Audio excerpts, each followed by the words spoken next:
Hey there, good to see you. Today in this video, we are taking a look at a new collection of Fujifilm film emulation profiles made by Color Precision, which are currently compatible with Adobe Lightroom, Lightroom Classic, and Camera Raw.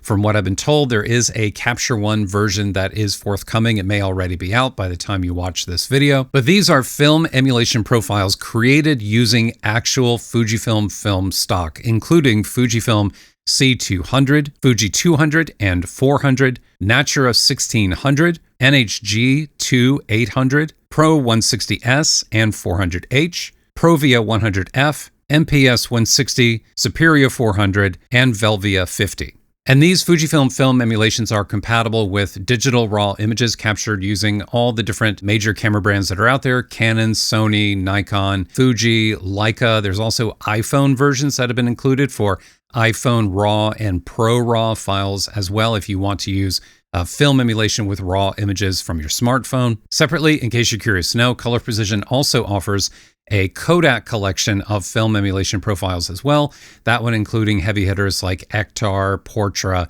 etc. But in this video here, I'm going to be focusing on the Fujifilm film emulations because these are new and they just came out this year. Before we go any further and start looking at these profiles, I just quickly want to tell you that Color Precision did provide me with these Fujifilm profiles for free. They actually provided them to me like a couple of months ago for testing and for feedback, which I provided a fair amount of over the past few weeks. And I am reviewing these profiles purely because I like them, because I've been using them with my own photography. I like the results that I'm getting from them. And I think they're well made, and I think they're worth the money. They're not free. They do cost $89 for the collection, but that includes all the different camera brands. That includes all the different profiles, and there are many, many profiles in here for you to be working from. This video is not paid for. It's not sponsored. I have no affiliation with them. I'm not making any money off of making this video or linking to them or anything like that. Purely making this video for those of you who like Fujifilm films and are interested in this and think this might be something that would work well for you with your photography. All right, so let's jump into Adobe Lightroom Classic here and take a look at these profiles. Now, these are profiles, not presets, and there's a pretty big difference between the two if you've never experimented with profiles before. Presets, as you may know, I mean, they're basically just saved settings for the develop panel. It just captures all the values and then assigns them to it. And depending on the complexity of the preset, some of these presets that are out there can make a lot of changes in the develop panel. And then it's hard to fold in your own edits within those, changes that have been made. Whereas a profile is basically like applying a base color grade to a raw file. And it doesn't touch the develop panel at all, so that then you can go in and actually tailor it and keeps things much cleaner and more separated, which I definitely like. Now, the default raw profile in all Adobe apps is Adobe Color, which is fine. It's just a general catch-all profile. But click on the little thumbnail grid here, and in here you will see a number of Adobe-made profiles that are available. But with these Fujifilm profiles here, you will see that next to each one, there is the camera brand. So there's Canon D for DSLR, Canon R for mirrorless, Fuji, iPhone RAW, Leica, Lumix, Nikon, etc., etc. And each one of these collections contains the same profiles, but the profiles have been fine-tuned to the color science of that particular camera. So this particular image here of this chart, I shot with a Fujifilm GFX 100S Mark II. So I'm going to be using the Fujifilm collection here. So let's scroll down here and let's take a look at one of my favorites, which is Pro 160S. And if we take a look at the file name here, you will see that you first have the film stock name, then you have EV preceded by a number, and then you either have the words Frontier or Niritsu after that. Now the EV number, that is exposure. And when you see 0 EV, that means that the image that was created when they were capturing images using these film stocks, the film was properly exposed. But as you may know, if you shoot with film, a common thing to do with film is to modify your exposure, either shoot it under or shoot it overexposed. It's pretty common actually for a lot of film photographers to push the exposure of their images because film has more latitude in the highlights and you're not going to get the clipping in your whites. Usually, like you would with a digital image. which helps bring more light into the shadows. And for that matter, some of these films, some photographers actually prefer the look of these films when they have been overexposed, because the color characteristics of the film change. It's one of the kind of fascinating things about film. And then next to that, you will see, again, Frontier or Noritsu. Now, Frontier and Noritsu, these are film scanners. When you send your film off to be developed at a lab, odds are it's being scanned on either Frontier or Noritsu, assuming you are requesting scans from them. Some film labs, like I know Richards is this way, I've sent some film to them before, they actually give you the option of either Frontier or Noritsu when you're checking out. And I'm sure there's some people out there who will debate me on this, but there is, one is not necessarily better than the other. They're just different. They have different hardware, different characteristics. Film literally looks different depending on which scanner you use to scan the film in and create a digital image from it. All right, so I have a virtual copy of my Fujifilm image here, and I'm assigning the Pro 160S Frontier properly exposed version. And let's do a comparison here so we can see them side by side.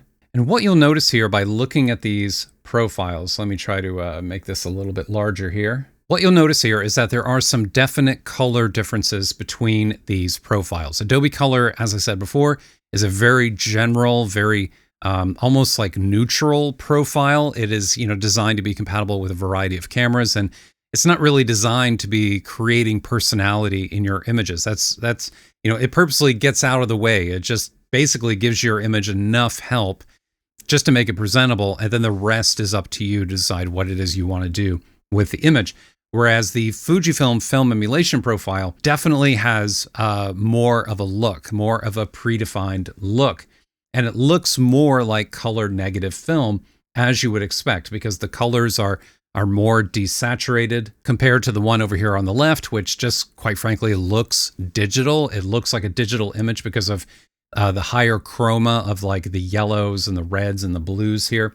Whereas in this version over here, it is more muted, it's more restrained. The other thing I noticed when looking at this, and the thing that really jumps out to me, is how different the yellows and the skin tones look with the Fujifilm film stock. Because again, many of these films are tuned for portrait photography, for rendering skin tone in a pleasing way, compared to skin tone, which looks, overly rich in color, splotchy, too much yellow and red kind of in the mix.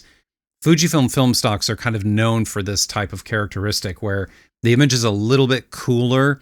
The warmer tones are toned down and are desaturated. And you tend to get crisper, cooler looking greens which are like a little more blue. There are some other film stocks in here which are, I think, more representative of this than 160S. But even with this example here, you can see, just how the greens have a little more blue in them, not as much yellow as they do in the Adobe Color image, which is a very common characteristic of Fujifilm film stock. Fujifilm film is known for being has crisper greens, bluer greens and cyans, and it tends to lean a little bit cooler and not be as warm and yellowy kind of red, as much emphasis on yellows and reds as you get with, say, like Kodak film. Fujifilm has just always had a very particular, a very different way, a slightly more pastel kind of approach with their films compared to the look of a Kodak film stock. And by the way, this is something that I think, when people, they may question well, why shoot, raw images and then apply a film emulation? Like, are you trying to be retro? Are you trying to be cool? Are you trying to, what is it? Like, what is actually the point of doing this?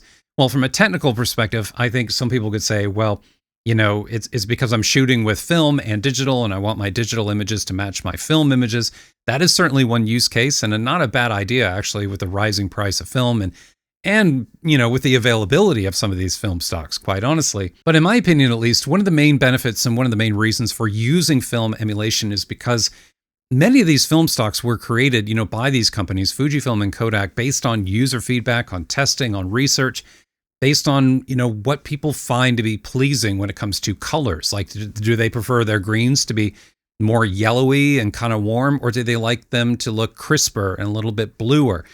These are very conscious, very deliberate decisions that these film companies made when they made these film stocks. They didn't just come up with these color palettes just out of thin air. They were based on research and what people preferred when it came to the colors in their image. That is one of the downfalls, I think, of RAW in general, is that you're getting data straight from the camera sensor with no manipulation, no changes at all. And then Adobe Color just doesn't really help you out anymore beyond that either. It just kind of gives you a very general, a very basic looking digital image. And for some photographers, that may be perfectly fine. That may be exactly what you want. But I don't think there's anything wrong at all with leaning on the past, with leaning on years and years of research, and the work that went into creating these film stocks originally to establish a baseline color palette for your images, especially ones that, quite frankly, look as nice as these. You can absolutely use these profiles as a starting point. And I think that's one of the real benefit of having profiles like these is not to be nostalgic. It's not to get, that kind of look, but it's just basically to lean into that existing color science that is available so that then you can take it forward and do whatever you want from that point forward.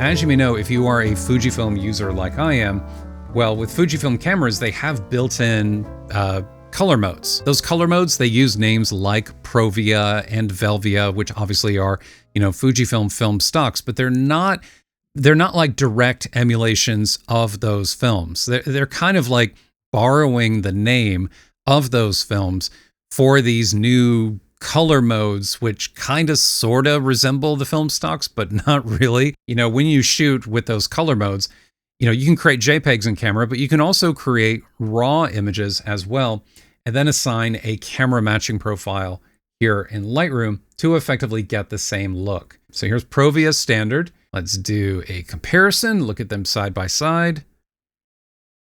And as you can see, yeah, there is a pretty big difference between these, right?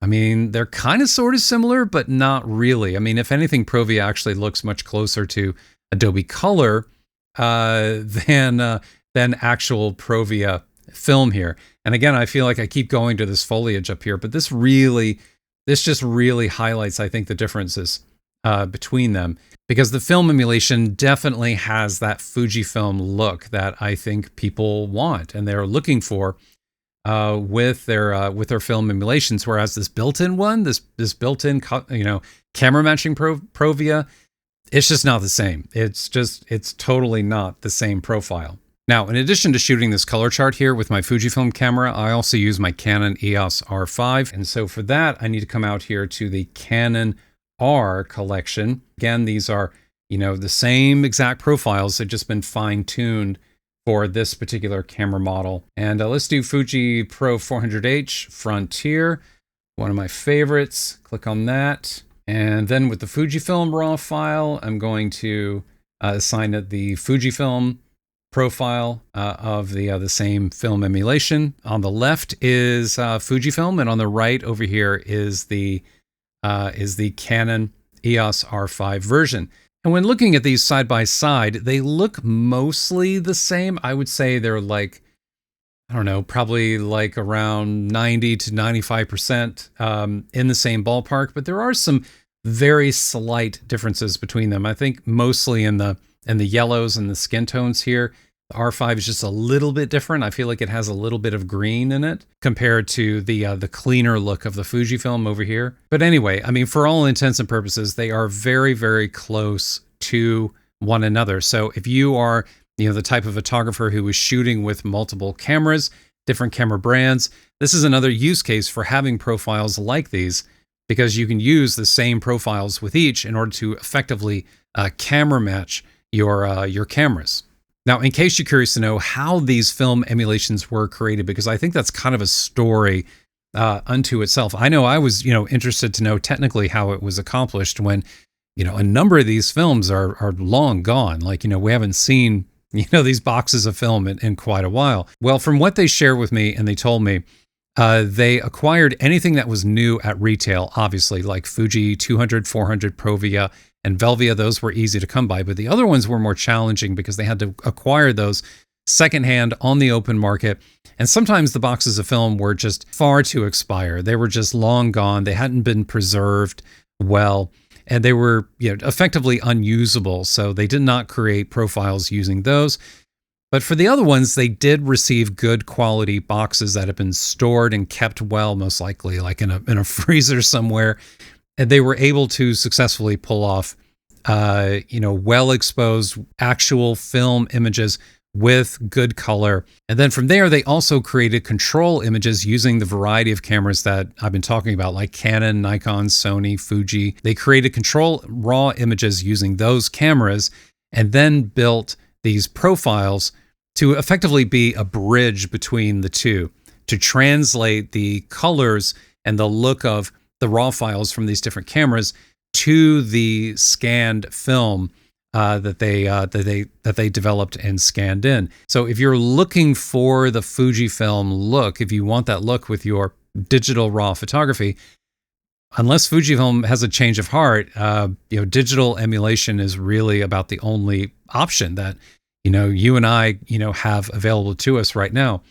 And I think in general, I like the look of these profiles. I think they work very well with a variety of different image types. And I've been having a lot of fun exploring these and experimenting with these with my own photography that I do. And I think they're definitely worth checking out. So if this is something of interest to you and you want to try it out, Color Precision does offer trial versions of both the Kodak set and the Fuji set. And by the way, these profiles also come, I forgot to mention this, but these profiles also come with presets, utility presets. So you can add grain to an image, you can adjust the contrast of the image, you can adjust the tonality. And there's also a Photoshop action in there as well for halation.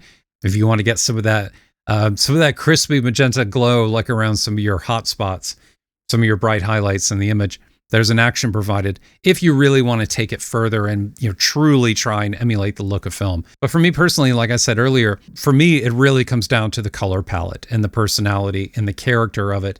And then everything else I can decide on my own, like whether I want, more or less contrast, or if I want grain or I don't want grain.